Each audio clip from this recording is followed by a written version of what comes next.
can start with the recipe. It's gonna be the tiramisu in a glass. It's gonna present it in its own way, revised way. So it's basically gonna have a mascarpone cream on the bottom. Then we're gonna have a dry sponge cake to go in between. The sponge cake is dry, so what happens is gonna place a coffee foam over the sponge cake. So we're gonna start egg yolk, sugar, mascarpone cheese and gelatin.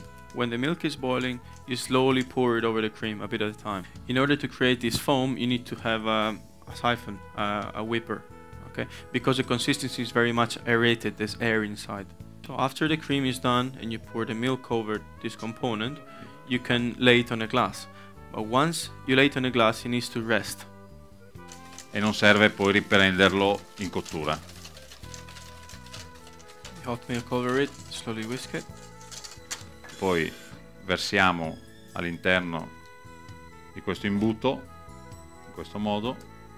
Quindi io utilizzo questo bicchiere per... So we carry on with the previous version, which has been set half an hour in a chiller. So after the sponge cake is ready, they're gonna let it dry in the oven at around 100 degrees for about 1 hour. It's not using any cocoa powder, it's using the sugar made with sugar, fondant chocolate and glucose. Heat it up to 165 degrees.